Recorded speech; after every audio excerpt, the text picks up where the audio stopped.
Hello, sisters. Welcome to the Sacred Medicine Podcast, weaving powerful, soulful practices into functional medicine. Step into this beautiful space of devotion and explore everything from nurturing foods, rituals, sexuality, and awakening your innate sensuality. It is time to own your radiance. This is the Sacred Medicine Podcast. And we are back for another week of the Sacred Medicine Podcast. And this week, we have a new guest, Carey Davidson. She's the founder of Turnusol Wellness in New York City. She's also a friend, and I've also worked with her in the past. So I really wanted her on because now she is out with a new book called The 5 Archetypes: Discover Your True Nature and Transform Your Life and Relationships. Carey, thank you so much for being here. Oh, thank you so much for having me, Margaret. So Carey and I go back, I think maybe a couple of years. She's got a beautiful space in New York City called Turnusol Wellness. And we have worked together, and she came out with this book. So I wanted all of you to know what it is that she does, this particular method, and because we've also worked together on this. So it's amazing that you created a book out of it. I love it. Thanks. So tell us how you first came to do this 5 archetype work. I started thinking about looking for a framework for understanding what was underneath why people become disengaged. Specifically, at work, I was the head of HR at Columbia, up at Columbia College, the university here in New York. And I had people knocking on my door and coming and sitting down and crying about what was happening, at home, what was happening with their supervisors, with their staff. And I started to see this pattern of, wow, well, there's a decent amount of sadness.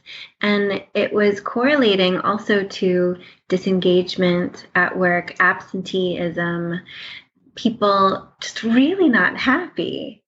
And I wanted to get to the root of why this was happening. And I brought in a team of researchers from the org psych department, a teacher's college, and we kind of dove deep into understanding what motivators really were present for people at work to make them feel like being there or like they didn't want to be there. And what we found was that, the real problems revolved around miscommunications and unhealthy relationships.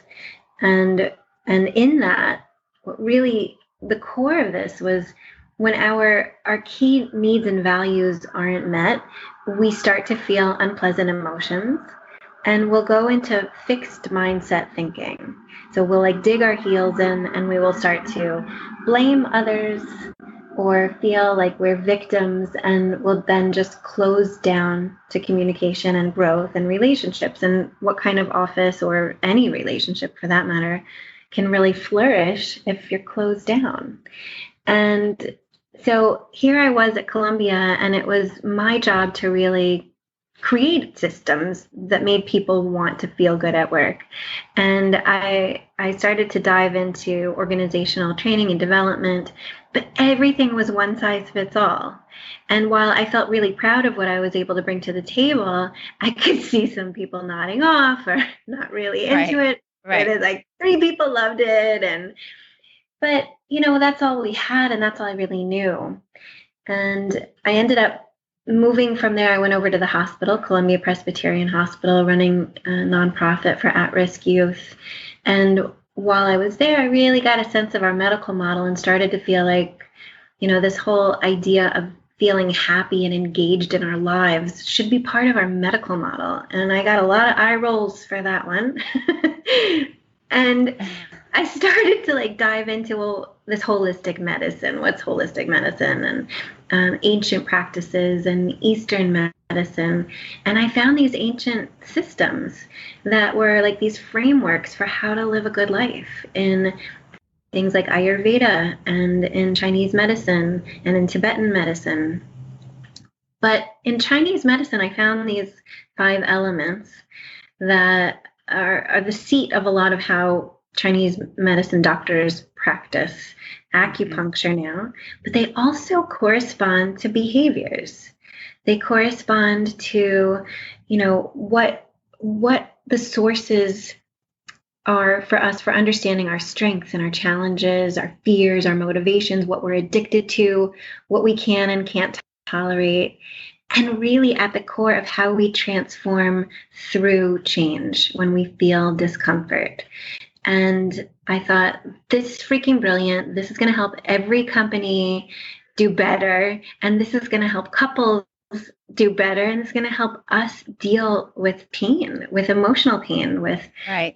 self-regulation. And so that's kind of how I came to it. Oh, so great. So then you started, now how many years between that period of time and then when you started working with clients at Turnusol?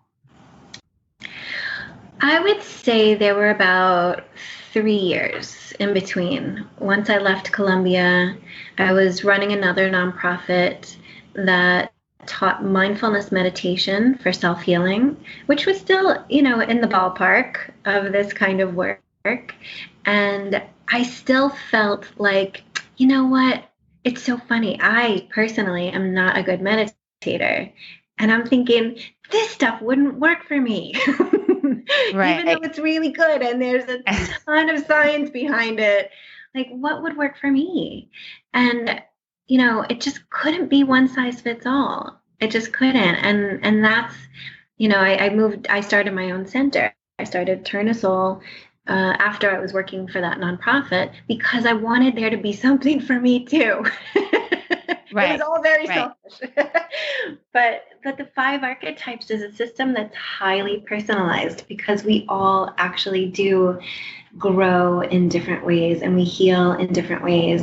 But it's not so personalized that it's impossible. There is a very clear framework that's based on the breakdown of 5 different elements within your nature that have very clear correspondences. That once you understand it, you can plug in any problem you'll ever have.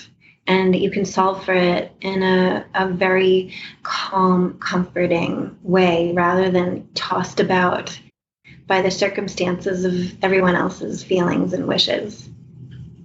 Oh my gosh, I love that. So can we sort of talk about what these elements are and sort of how that can happen? Yeah, so there are 5. They are fire, earth, metal, water, and wood. And we each have all 5 within our nature, but we have one primary that guides the way we interact with our internal environment and our external environment. So internal would be eating, sleeping, moving, playing, breathing, dealing with our own stress states. External would be relationships with our work, with our higher level purpose, with the traffic that, well, there's no traffic right now with COVID, Right. but anything external outside of us. Okay.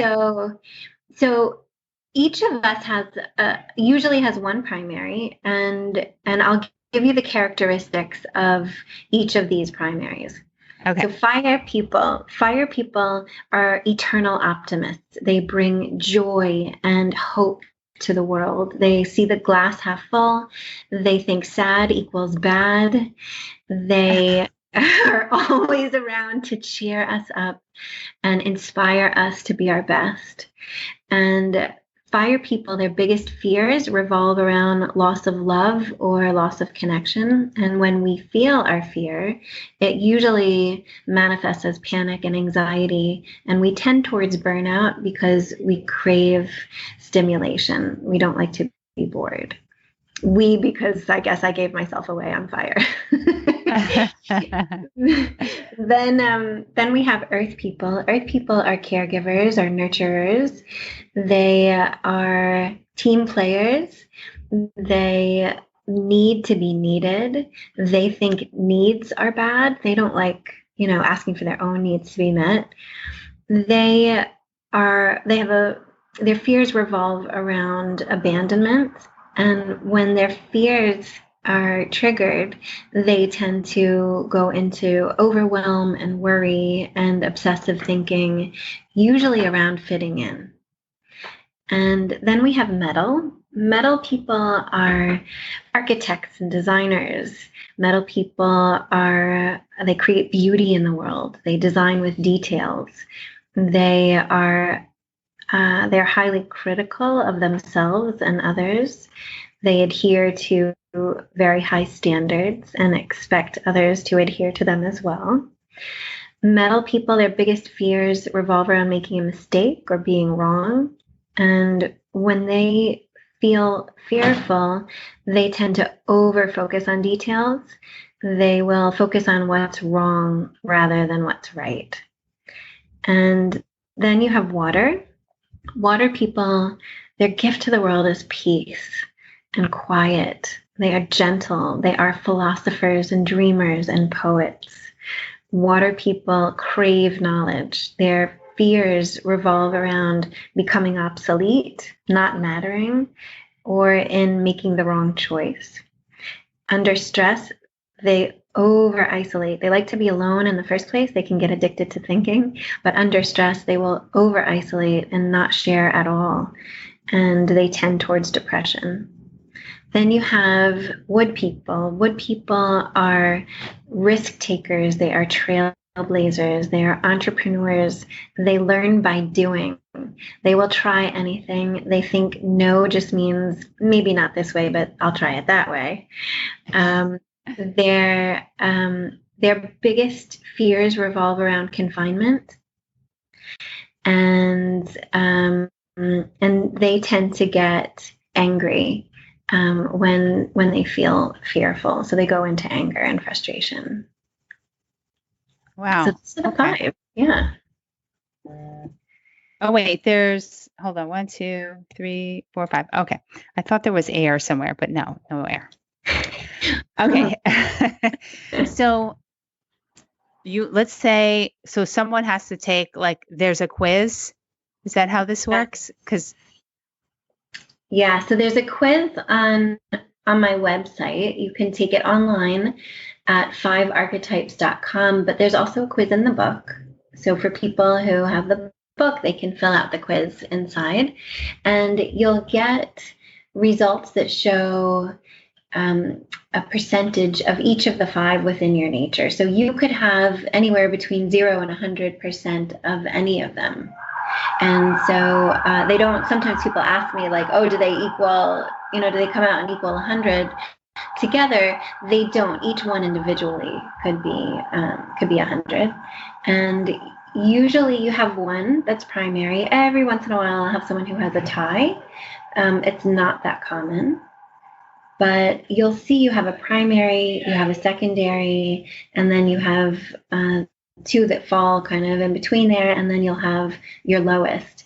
And the relationship among these 5 natures within you really is where you start to understand what they can do for you, what kind of framework they build for you as far as how you can cope with stress, understanding why you have certain patterns in relationship, why you gravitate towards certain types of work, who you drive crazy, who drives you crazy, who you nurture, who nurtures you. And it's really fascinating when you can dive into it. Wow, that's so great. And can you give an example of how this could work to help people?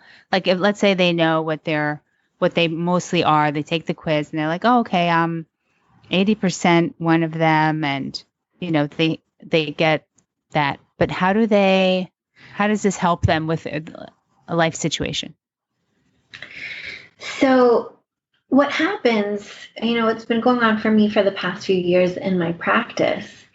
I will do energy work or vibroacoustics work with someone and really intuitively help them through life challenges. But once I started learning and practicing with the 5 archetypes, I had this framework that once people understood, they could really do it on their own. And so I'll have someone come in, they'll take the assessment, and I'll have their scores in front of me. I will usually ask them, why are you here? What's going on? Right. What's challenging you? And it can be anything from love relationships to parenting to trying to understand why you have writer's block, or you have 2 jobs to choose between now, and which one do you want to go to? Right. There's like any number. There's a lot. I get a lot of physical health questions too. Why can't I? Why am I having trouble maintaining an exercise routine, or why is my sleep so off? This is a model that is mind, body, and spirit. Eastern practices don't differentiate, don't like whittle you down to a germ or a cell. It's a systems model where how much water you're drinking corresponds to how good your sleep is, to how well you can listen, like really listen to what's going on inside you or behind someone else's rage or anger or fear. And so I understand people through their scores. I combine their challenge with their scores to be able to tell them, help them understand why they're getting into these conundrums, what they can do about it, and I'll understand from their scores what they will and won't do. So I know how to motivate someone to stay consistent with a plan of action. And I usually give them a series of neuroplasticity exercises to kind of, move them, inch them a little bit forward in ways that they might resist if you come straight at them with it. Like, no, sorry, you can't have any more donuts. Don't tell me that. Oh, wow. Okay. So once I know that you facilitate this with other people, but you're saying that you can take the quiz and you can figure out whatever your score is. And then I guess I'm having a little bit of a hard time understanding how people can get through certain issues once they have their score. Well, I do write it out in the book. There is a method that's outlined exactly what to do and how to do it. But would you be open to us kind of diving into your scores, and I can explain? Sure. Yeah.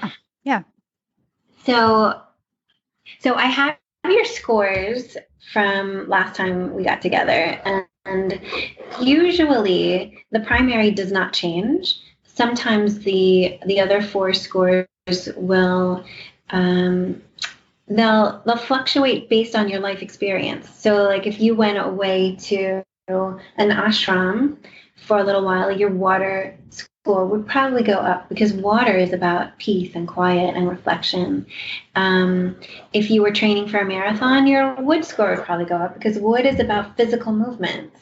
So those scores might fluctuate here and there, but this is probably pretty accurate for you still. So how would you like to dive in? Is there a challenge that you want us to kind of talk through, and I could explain how I see helping you through your scores? Sure. Let me think. Okay. I have noticed that I tend to gravitate towards men that are not 100% available. I don't mean that they're like married. I mean like just don't have time, work too much. There's always other things that sort of come in the way of us spending time together. So it just seems to be a little bit of a pattern for me. Mm-hmm. So let me tell you a little bit about your scores, and then I might have another question before we dive in a little bit. But your primary nature is fire. Fire people have, well, each of the 5 has an addiction, but fire people are addicted to pleasure. We like fun, we like happy, we eat food because it tastes good. we will probably like moan while we're eating chocolate cake because it's just so delicious. Yes. Fire people are hopeless romantics. We are fine with PDA. We want to be touched. We want to be seen. We like attention. We are fine if someone tells us we look beautiful. That's all we need. And it'll keep us going. It's like that fills our gas tank for 2 weeks.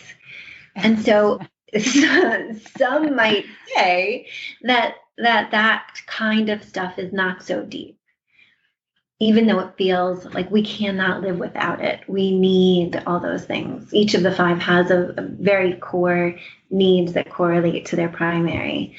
And so in that space, when your gas tank is filled with compliments or being seen or smiles or touch, we can kind of need it a lot, and it goes away quickly, and we'll feel sad, and so we'll need another dose of pleasure.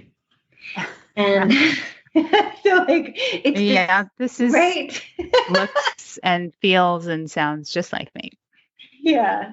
So we'll kind of get into this cycle where in that space, we don't want to have the difficult conversations. We will avoid them by filling the space with laughter, or let's just have fun, or why do we have to talk about this now?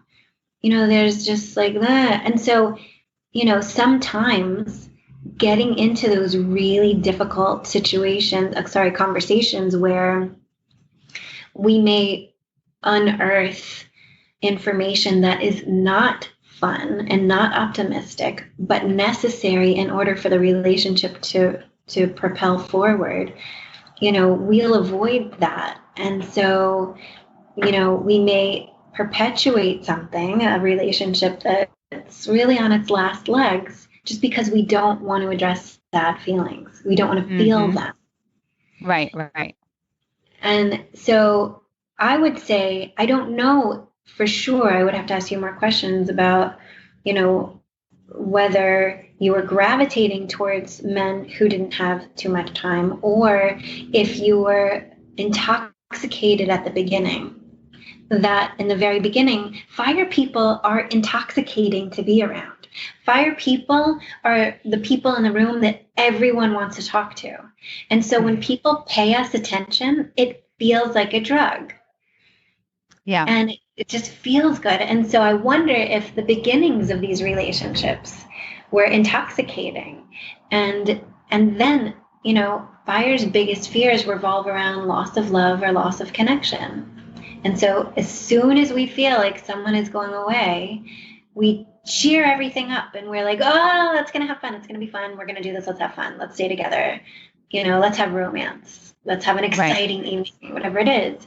And then we keep holding on to this thing that may or may not be the healthiest thing or the most deep thing or meaningful thing. I mean, all that is water, metal.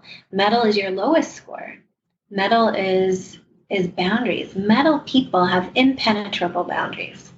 There are rules around what they will share with you and when they will share it. Fire people, you know everything about them within the first 3 minutes of meeting them. And so metal behaviors are restrictive. They hold back. And that's something that maybe in relationship can benefit a little bit and help you be more selective and more refined about your choice and be able to be maybe a little more skeptical about the intoxicating beginning. And then say like, well, I've been down this path before. Maybe I'm going to go home tonight and think about it and journal about it and not see him for a week, which is not fire. Fire's like, oh my God, let's see each other for 5 days straight. So the fact that my metal was the lowest score means that it's not a strong attribute of mine. But so I'm a little confused because I thought metal are people that are, metal they do have boundaries, or do they not? Metal is boundaries. Metal is all about no. Metal is you can't go here. There are rules, there are boundaries, standards, Okay. values. Yeah. Metal kids are like in school, they are the ones who sit in the front and take perfect, meticulous notes and get mad at you if you giggle out of hand. Okay. And there I go giggling. So the fact that my score was low means that my boundaries probably are not that strong. So when you said restrictive and you hold back, do you mean that when you score low that you are restrictive or you're not as restrictive? You're not as restrictive. So the lower score, yeah. So those metal behaviors are just not tolerable to you. You prefer looser boundaries. You prefer connection. When you meet someone, you might be a hugger, even if it's someone new. A metal person has very strict boundaries and very strict rules about hugging. Even there's an appropriate time for that, and it's not yet. Got it. Okay. Yeah. So you'll have, when your lowest score will be, the correlated skills and behaviors will be more difficult for you. And the people who have that nature as their primary will feel prickly to you. Like it'll be, you won't have easy, deep, fast relationships with them, usually. You mean with another person that's their primary is metal? Then I would, okay. Yeah. They'll be harder for you.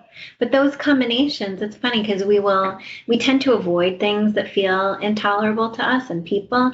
But the really cool thing is that, the gift or the magic in this work is really around unconditional love. And can you see the hero?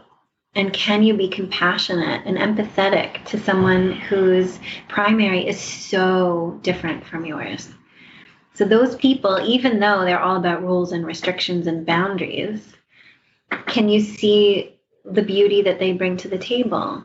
That consistency and ritual and, metal, the highest level is about forgiveness.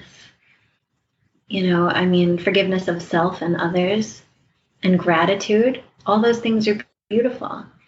And so at its highest point, we are at our absolute best when we can see the value in the diverse gifts that all these types bring to our lives. Got it. So for that question about me and my issue with, sort of meeting men that are unavailable and not really having boundaries around it, then, and I already did my quiz.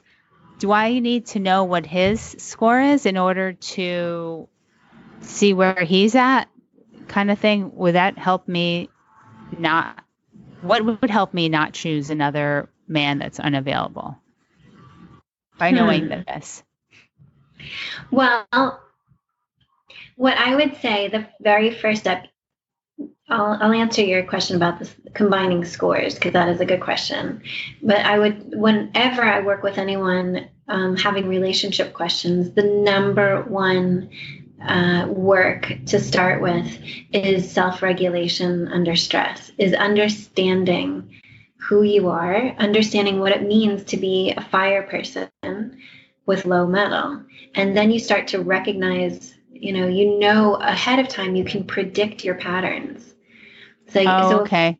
Yeah. So if I told you all of these things about yourself ahead of time, before you ever started dating, like right when you went off to college or something, right, you would be able to say like, oh, and then every time you meet someone and you get intoxicated by certain behaviors and attention, you could then say like, oh, here, that's my fire.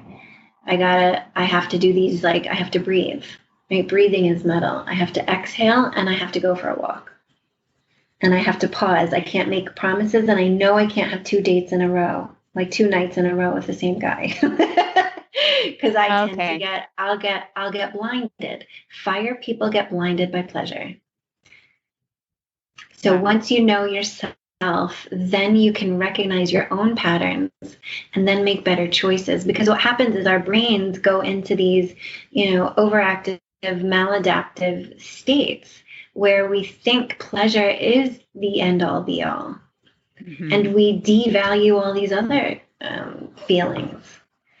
And they're all really important in order for us to be able to make better informed decisions in life, especially these big ones. Yeah. So, yeah, I do also map relationships. So I do have people come to me where they'll give me their scores and their partner's scores.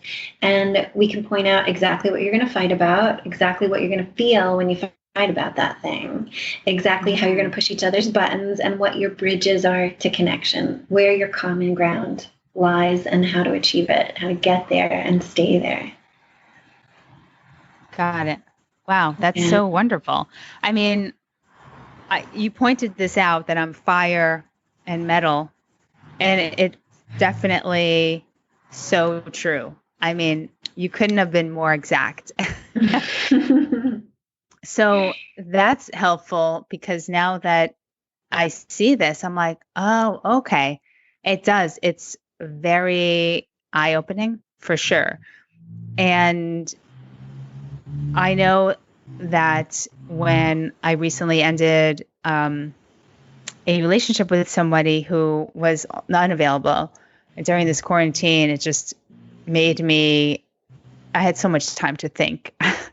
There was no job or long 12-hour days or shifts for me to sort of, it sort of gets in the way of you really confronting what's happening. But when you're in quarantine and you are alone all day, you sort of start to think about things and what changes you want. And I did end it. And now that you're sort of going through this, I'm like, okay, totally makes sense. And it also helps me to knowing that I tend to have a little bit of a not so strong boundaries, that it's sort of now knowing that, it sort of equips me with, okay, next time I need to watch my boundaries. And it's like really, it's just eye-opening. Mm-hmm. Yeah, because it's weird because the things we love, we can't overdo them. Like we crave intimacy. And so those, like if you meet a guy at a house party or at a house weekend out at the beach somewhere, and you guys totally hit it off and you stay up all night talking about your childhood and connecting on all these really deep, important moments, intimate moments of your life, fire will fall in love. Fire is in love, period. I mean, that's just us. We get intoxicated by that. And so imagine if you met a guy at one of these weekend things and you guys had a lovely conversation over dinner and maybe went for a walk and instead, kept the conversation going, but then got back to the house and went your separate ways, and you went and met someone else and had other conversations and maybe watched a movie and then decided later if you felt like continuing that conversation. It's just pace yourself. Fire needs to not go so deep, so fast, and get so intensely intoxicated by that, the pleasure of intimacy. Right. Yeah. And I tend to be like, it's just a risk taker, sort of like I don't really tend to calculate things. I sort of just go with it. I just sort of let things right out when, let's say, if I met somebody or I should say, I'm not a risk taker in terms of like necessarily like sex the same night or anything like that. But I mean, if let's say he were to say, you know what, like I just met him on a Thursday and he's like, I'm going away tomorrow. I'm driving to wherever. You should come with me. I probably would be like, okay. Yeah. I don't have to think about it. Let me just go home and pack my bag and that's it. Yeah, totally. A metal person would say, "Are you out of your freaking gourd?" That's not what we do. I don't know you. How do I know you're not gonna like abduct me? I would never. Right. What's wrong with you? I would never say that in a million years. I would just be like, yes, let's go. Yeah, me too. I guess you and I'll just have to go on like adventurous road trips together to keep each other out of trouble. Oh God. Yeah. I mean, this when I went for a conference about, when was this? Like 2004. I went to a medical conference in Albuquerque, New Mexico. I've never been to New Mexico. I went and loved it. And I decided, since I'm here, let me go check out Santa Fe. So after the conference was over, I drove up there. I decided to stay for a few days. And I fell in love with Santa Fe. So much to the point that the night before I was supposed to be flying out, I cried hysterically that I was going to be leaving this beautiful place. And that was is it in April-ish? I think, yeah, April.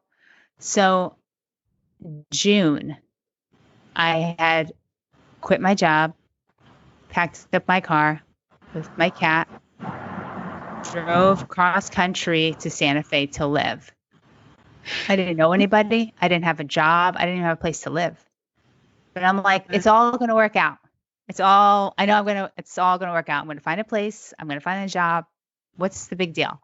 I printed out Craigslist. I'm like, I've got, 2 days to like figure out where I'm going to live. And that's what I did. Yeah. That's total fire. Total fire. And it worked out. And I was so positive about it. I wasn't calculating anything. And it worked out. I found a place to live. I had more than enough jobs. And, I loved it there. I really did. Yeah. Yeah, totally. I mean, yeah, I didn't do that, but I've done like similar stuff. But metal wouldn't do that. They don't like chaos. They like the same place, the same thing, repetitive. They like, we get bored. We crave that type of excitement and fun. So. Oh, yeah. Yeah. Oh, yeah. Well, I guess we're going to have to plan trips together. I know. Oh, my God. I'm so excited. And I'm like, and if I go, like, let's say to Europe or something, and I'm going to a new place that I've never been to, I'll plan maybe a little bit, but I'm not someone that's like, okay, today, this is where we're going. And tomorrow, this is where we're going from this time to this time. I can't go by a schedule. Like, I just sort of want the freedom of having no itinerary, maybe a little bit of structure, but I prefer to just see where it takes me. Yeah. Yeah. Fire likes variety. Fire wants to be able to choose. And so if you're too tied into a very, strict itinerary, there's no ability to choose and decide, well, I want to do something else. Well, what if I want to turn left here? What if I want to meander down that cool looking street? What if I meet a cute guy in the park? Exactly. Right. Oh God. Yeah. Well, this was so great. I love this. And I know we discussed these scores, but it's been a little bit. So I didn't know as much detail and I wrote everything that you just said. So, I don't know, I can't remember if we talked about an issue that I was having at the time. I think probably that's why I was there, but I don't remember what it was at all. Okay. So, where else can people find you? So The best place right now is 5archetypes.com. They can take the assessment and you can email me at Carey, Carey, at tournesolwellness.com, which is TOURNESOL, wellness. And what people have been doing that I think is really fun is once they understand this framework, they share the assessment with their loved ones, with the people that they work with. I have a theater company they're all doing it together because they need to understand not only how they interact and how they work together as a team, but how their characters should interact and know each other. And so they're taking it to an even different level, but it's so much fun. People really dig what is revealed when they start to like share this with their people that they know, and then start to understand like, oh my God, that's why. Right. So, yeah, it's fun. Oh, well, I love this. So 5archetypes.com, and then the quiz is there. And are you on other social media? I mean, like Instagram or Facebook? Yeah, Instagram, Carey Davidson, and also the 5 Archetypes, and also Tournesol Wellness. And oh my goodness, I know, I'm working on that. I think we're going to combine it all under one in the coming weeks. But on Facebook, same, Carey Davidson, 5 Archetypes, and Tournesol Wellness. So we're out there. Okay. And thankfully, I don't have to manage all that by myself. Good. Yeah. Sounds like a lot of work. Yeah. Yeah, it is. Well, Carey, thank you so much. This has been so wonderful, just sharing your knowledge about this, and congratulations on the book. And thank you for sort of going over this. It highlights where I need to do a little bit of work and to really be a little, it's definitely eye-opening. But when it comes to men, when I notice that it's someone, at this point, honestly, I feel like unavailability is like, I cringe at it now. So I'm sort of done. I don't know. Quarantine made me a lot stronger. I don't know if anyone else out there feels the same, but I'm sort of like, okay, I'm not putting up with this shit anymore. Done. I don't know the energy or what is going on, but I felt very strongly about it. Yeah, I think it's happening to a lot of people now, and I don't know. I'm excited for you. Yeah, it's good that you see it and that you acknowledge it, and now maybe with this added layer of awareness, putting that all together, you'll see. I mean, oh my gosh, I'm excited to see where you go. Yeah, definitely awareness. That's key, because you just described me to a T. And I think it's I just thank you so much. I mean, this has helped me so much, and we were just on the phone for not that long, even just discussing this. So I hope if you're listening out there, take the quiz, see where you are, and I think it's just so helpful to know what your scores are. And Carey, are you sort of doing any one-on-ones now as well for this? Yeah, so my whole practice now has been moved online because of COVID. So I'm doing a lot of one-on-ones, still doing consultations for companies. And people can go, send me an email. You can book online at tournesolwellness.com. And that's how I've been spending my days. 5 Archetypes. I even dream about it. Wow. Eating, sleeping, dreaming, working. It's great. Well, I mean, you definitely live it. I mean, what's actually your lowest? So you and I are so alike. My highest is fire, my lowest is metal.